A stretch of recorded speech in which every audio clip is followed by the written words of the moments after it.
In this segment of Academy 101, we are going to be breaking down the Rebel list points that AMG dropped back in May for updated points that will just give us probably enough leverage to run for the next 3 to 6 months. Stay tuned as we break down Rebel list points. Let's do it.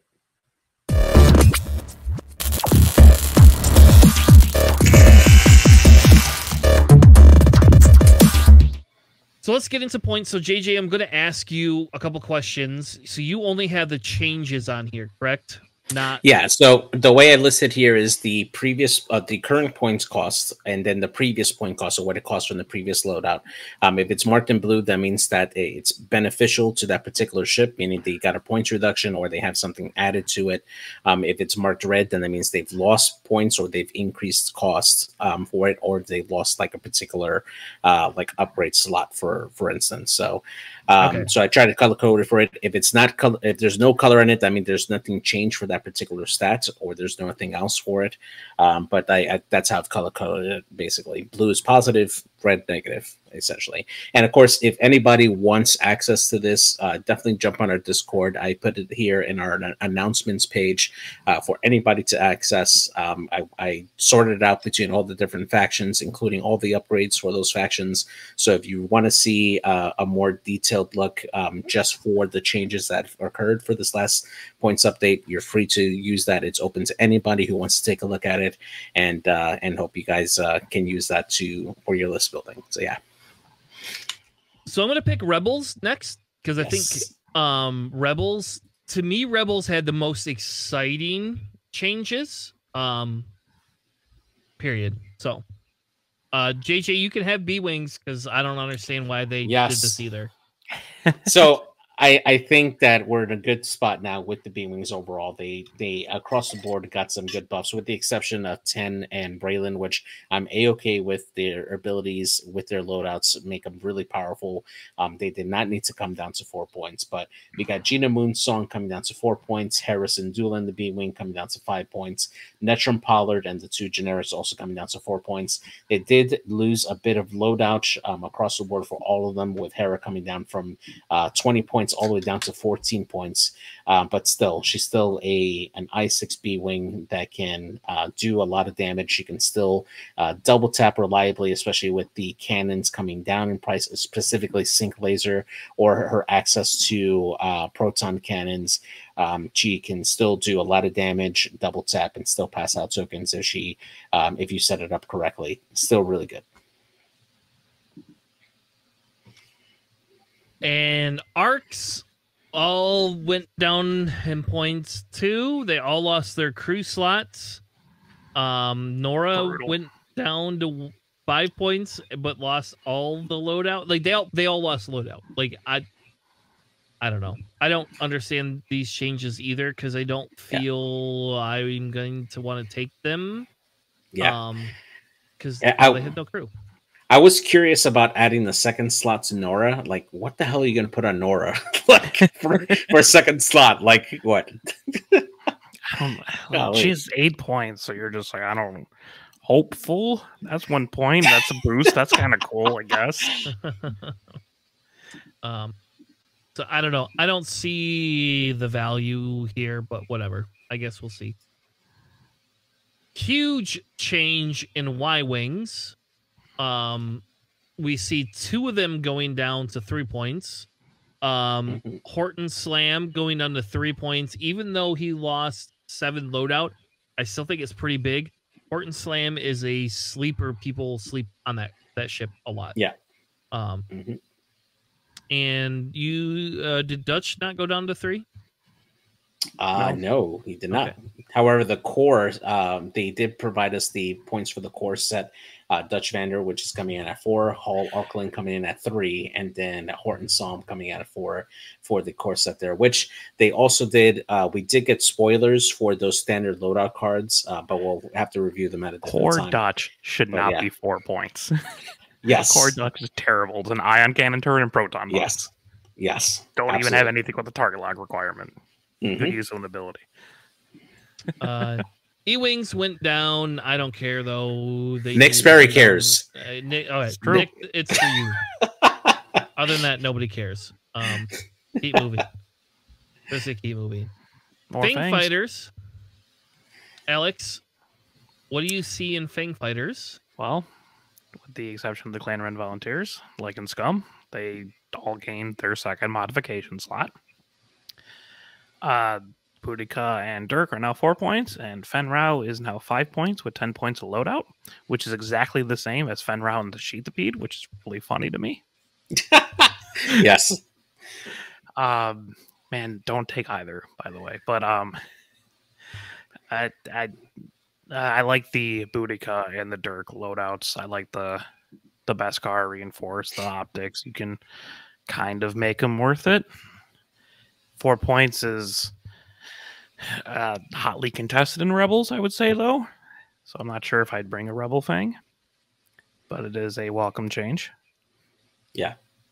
I mean, I do think that Fen Rao will probably make a little bit more of an appearance now for Rebels. And the reason being for that is that the cheap crew carriers for Rebels, other than the U-Wings, suffered a bit. When you take a look at, like, the AP5 or Fen Rao, or, ships that can actually carry Leia, them being more expensive, it makes it harder for Rebels to circumvent the whole stress mechanic with, like, 4Ks and stuff. Fen Rao at least provides an option with him being able to remove stress whenever a ship engages. That does enable some lists that rely on that piece there to remove that piece of stress there. So I think that he does have a role to play in the Rebels currently, with the loss of their reliable crews that can deal with that. I mean, there might be something like Fen Rao with Benthic, and then, like, their 2-pointer and a couple 4-pointers, like a couple X-Wings or something. Like, that seems kind of interesting because you can give Fen Rao that evade token. But I don't know. 5-point Fen Rao or Boy Luke. Spoilers, by the way. I think I just take Luke the whole time. Yep. Force is good. Gauntlets both went down to 6 points. They lost a whole poop ton of loadout. I think Ezra is possibly playable. Chopper's possibly playable. They're certainly interesting options. Honestly, they're pretty beefy. I kind of like them. Do you take a Gauntlet or do you take 2 A-Wings? That's the hot question. But well, I'll tell you what. My Dirge one-shotted 2 A-Wings the last game I played. So if that had been a Gauntlet, it would still be alive. So I just tell you right there. Like, make your own choices. But 8 health versus 11 health. Yeah, and plus you could put Beskar. You can't put Beskar, but you could put what's the Enduring? There you go. Oh, true. You could take Enduring. I don't know. I agree with you. It's an interesting choice. We'll see, though. We'll see. Hawks went down to 5. Lost loadout. I don't. Kyle and Rourke went down to 5. Jan is still 6. That's important. Anybody cares? I don't think any of them are going to get played. Kyle's really good. Yeah, I wouldn't play him at 5 points, but he's still really good. Yeah, I don't. At 4 points, it's a discussion. At 5, at 4 points without the title, it's a discussion. I mean, you could still carry Generoso Crew and pass out a focus. Pretty good. Come on, Jay. I could take Benthic or Saw or anyway. Let's just keep moving. I'm sorry, it's not. Yeah, the big ones right here, though. Yeah. The Falcons. All the Falcons went down to 7 points. Leia, Lando, and Han. So if you didn't play them before, by the way, folks, they're all 7 points. Which flavor do you want to play? And none of them lost any loadout. They just went down 1 point. This is Resistance all over again. So now you can finally play 2 Falcons and a Gauntlet if you really want to just be silly. Thank God there's no Thank God there's no 6-point Falcon. Can you imagine?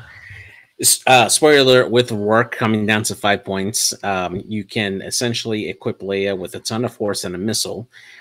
Use Rourke to have her engage at Initiative 7, and then also use Han Gunner to engage at Initiative 7. So you get a double tap out the front arc with a force carrier that probably has a couple of extra tokens, and yeah, and probably shoot down some things. Didn't they errata Han that you can't shoot anything else? Oh, just a turret. So you're right. Just a turret. Yeah, right. That's why you need that missile so that we can shoot out there. You can also do that with Lando since he can coordinate himself as well, so you can get like a focus lock. Yeah, really good. Oh man, no! Just having 7-point Han or 7-point Lando, even Leia that's really big. They're a pain to kill, and they're fast. Yeah, I think so too. A-Wings. Tell us about some A-Wings, Alex. Oh, man. A lot of things happened. Welcome to your building blocks of the faction. So, let's see. Arvel still at 3 points. Derek still at 3 points. Hera went down to 4. Her loadout's now 5 points, so but enduring. 4 points. A-Wing Hera, real scary. Jake gained 3 loadout. That's cool, I guess. That's essentially free Predator. Keo still 3 points. Didn't change a thing on her. Them. Mm-hmm. Sabine in the A-Wing at 3 points. You lost your Torp slot. Yeah. Fair, but also Beskar and Mando Optics are super cheap, right? Mm-hmm. 7 points loadout, not too bad. You're probably not going to see this on the table, but that's for some completely different reason. Tycho, still 4 points. They banned Composure, though, so that's definitely a hit to him. And Wedge in the A-Wing went down to 3 points. Cut his loadout in half to 5, lost his missile slot, but it's still a 3-point Wedge Antilles in an A-Wing. Yeah, and at 5 points, you can still put on Predator. You can still do Enduring if you want to make him a little more defensive. I mean, Wedge has options at that cost, and he basically only ever wants to use his primary anyway, so losing the missile slot was no big deal. However, Hera Syndulla, definitely a big piece coming down at 4 points. Hera is gonna make some appearances and a couple of rebel lists, just being able to use her ability to pass off tokens there. I think Enduring definitely is a big component for Hera, just being able to essentially have her take an evade token. If she gets shot at and gets a crit, she can, if she happens to take that crit, she can take a focus token, pass that over to somebody else who needs it, and just provide extra tokens automatically for the rest of the list. It's super good. The other parts on here that we saw on here is Arvel, Kryn, and the core Arvel coming out at 4 points. That was a little tough to see. Jake Farrell, however, if you haven't seen Jake Farrell, I believe he had Outmaneuver and Afterburners on him. He had something silly. I don't remember. He has some crazy loadout, and I'm like, you know what? At 5 points, I actually might consider running the core Jake Farrell. But we'll have to cover that in detail once we do that the next episode and cover his core loadout there. And then Sharabe, of course, coming at 4 points as well for the core for that pack. Yeah, that Jake is just crazy, though, right? Yeah, it is good. Yeah, like I think Sabine's really good too, personally, but I think Jake out of all those takes the hat. Yeah, definitely. By far. Yeah. All right. Sheathopedes, Zeb, and AP5 both down to 3 points, but neither have any sort of loadout, so I don't know why you would take them. And Fenn goes up to 5. So there is a real space there for AP5, and like I said before, with Rebels losing their ability to have a reliable carrier to mitigate the stress that they have, AP5 being able to still coordinate a stress ship still is a very, very great ability, even though he only has 5 loadout points. Zeb Aurelios, why did he need to lose his loadout? I didn't understand why. What are you going to put on him for 3 points? What do you put on him? Like, selfless. That's it. Golly, yeah. Marksmanship and R4, baby. Guy, I gotta say, I just a side note, I was recently before the point change was using Fen Rao with Hondo Naka crew, and I gotta say it is disgusting to jam an opponent, coordinate a stress one, and then use Fen Rao to stop the tokens of a third ship. It is just absolutely gross. I love it. But yeah, going up to 5 points, considering what else is going on in the faction, I think it was a fair assessment. But hopefully we'll see Fenron come down to 4 again sometime in the very distant future. So yeah, 4 point sheet to beat Fenrao. Loki was super, super good. I had him in almost any of my Rebel lists. Yeah. All right. So tell us about X-Wings.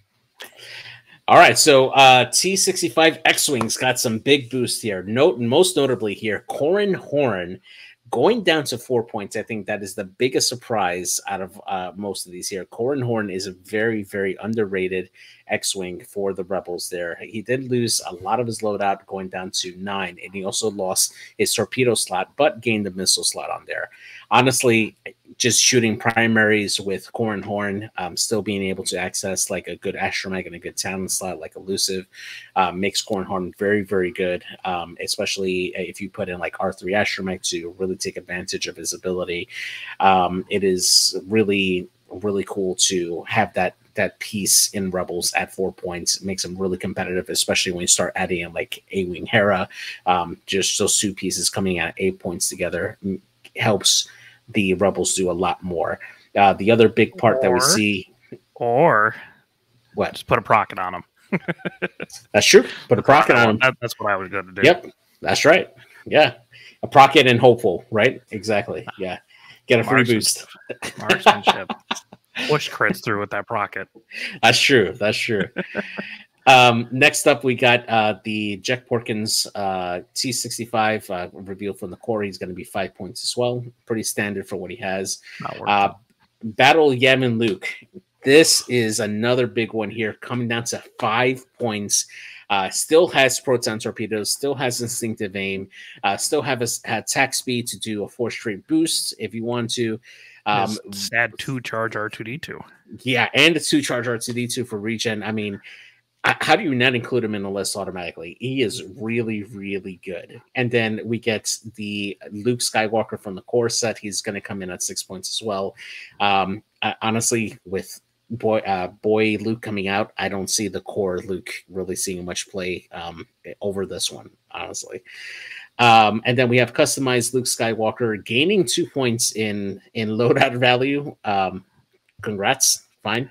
Compensate for elusive,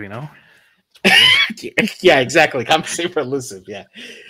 Thane Kyrell, another quality X-Wing, an I5 there, to being able to spend focus or hit results to flip over damage cards, and you get to choose which one you flip. Really, really good, especially when you're playing against some very beefy ships that can take a lot of like damage cards. You can really mess up a ship's day with like adding in like a fuel leak or adding in like structural damage or anything like that. Thane Kyrell is a sleeper, really good. Coming at 8 points, can put a procket on him if you want. You put mag pulse though, or no? No, because you don't have to hit. He can do his ability before they roll any dice. Although it is really funny to flip up a fuel leak and then hit it with a yes, that's exactly what I was going to say. Yeah, but there's been times where I was playing against Thane. One of my locals really loves Thane, and he'll just like, hey, look, you have a structural under here. Good thing you didn't roll defense dice yet. Real dirty. Another I5 4-point X-Wing with the ability to like you take mag pulse, you can take I went, the back pulse rockets are kind of like your options for the missiles. But like, Bane Kyrell's still really good. Yeah, especially if you're flying in with Corrin. I mean, you just lock Corrin ahead of time and then get a focus after that. Boom, you just enabled your little combo there. Yeah, it sounds familiar. And then the other big changes here, Wedge Antilles, the customized version of him, the I6 coming down to 5 points, and losing half his loadout at 9, which is okay. He doesn't need to have torps to really be effective. He can still do really, really great down there. He's got just enough loadout there to do elusive predator and maybe a good astromech or afterburners if you really want to. Or they force you to take the correct choice of putting plasma torpedoes on them. Plasma you could do that only 5 points. Yeah, exactly. So, but that's the good part, right? Is that he still has enough loadout to have different options on him, where you can choose what you want to do with him. I still think he's going to see a lot of play at 5 points. Honestly, he's still going to be a staple for the Rebels. The last thing that we saw that was changed was Wes Jansen. No changes to his points, but he just basically swaps the torpedo for a missile on there. Kill me with that one. I'm done running Wes Jansen. Yeah, that was a bit of a loss there, but honestly, 15 points. I mean, unless they come out with a really good missile, other than Procket, kind of hard to choose that one over like Battle Yavin, Luke, or Wedge. But, right? Yeah, exactly. Unfortunate. It's so unfortunate. It's personal attacks left and right. Yeah, exactly. So tell us about our TIE fighters, man. I think this is the biggest overall change and one of the reasons why you probably won't see A-Wing Sabine. Sabine, of all the TIE fighters, went down to 2 points. Her loadout went down to 3 and she lost the missile slot, but you know why? Because we got a world's card. It's because we got a world's card for her. That's true. That's why. That's true. It. Yeah. It's the only reason. 2 points. Best TIE fighter they have. Beskar reinforced plating's 3 points. Yeah. So that's exactly what I was gonna say. Yeah. That are like Mando optics if you're aggressive, but I'd rather not take the crit of the person facing me. Yeah, exactly. Yeah. I think that she's going to be a great filler piece at 2 points. So we're definitely going to see a lot more Sabine Wren in Rebels for those lists that just have that odd number of points there. She's a great filler piece for the Rebels there. She's not a great. She's amazing. Yeah. Like, period. If she had a little more offense, sure. Or if she got her ability didn't get turned off with salvage, I would agree with you. But yeah. Oh, she's above average, pretty solid piece. She's above average. Yes, she's absolutely above average. If she had her A-wing ability, even better. Like, oh Christ! No, stop it. No, so when you're just thinking of Rebels, right? You look at Sabine at 2 points, boy Luke at 5. You got 7 points there. That's a pretty solid start. You got 13 points left over. Slap a couple 4-point X-wings in there, right? Now you have 5 points left over. That's pretty big in Rebels. You can do pretty much anything with 5 points there. Yep, absolutely. So, if you're trying to figure out something where to start with, that's not too bad of an area. Yeah, throw in a Y-wing, or not a Y-wing, a U-wing at 5 points with crew. Holy crap! Or you can have like Sabine, boy Luke, Lando, and then 6 points of whatever you want. Probably. How about VCX Chopper at 6 points? Yeah, I was going to say, like, you could put in any of the gauntlets, Chopper, Keo, and Wedge. I mean, there's a lot of ways to build up to 6 points in Rebels right now. It's kind of cool. Yeah, definitely. But yeah, VCX Chopper, he went down to 6 points. Loadout slashed to 14. Lost 4, whatever. Still kind of a monster. And then Kanan in the VCX went down 1 point. Didn't lose anything else in the loadouts. Yep. I still wouldn't run Kanan, but no. Chopper is very tempting at 6 points. Yeah, Epionic was running Chopper very successfully, and Luke just got cheaper, and Chopper got cheaper. So now you shove in TIE Fighter Sabine. Now you got a whole nother body. Oh my god. Kraken goes up to 4. Not surprising. Whatever. I think that kills Kraken, unfortunately. Yeah. You take A-Wings at 3 points now. You don't want Kraken at 4.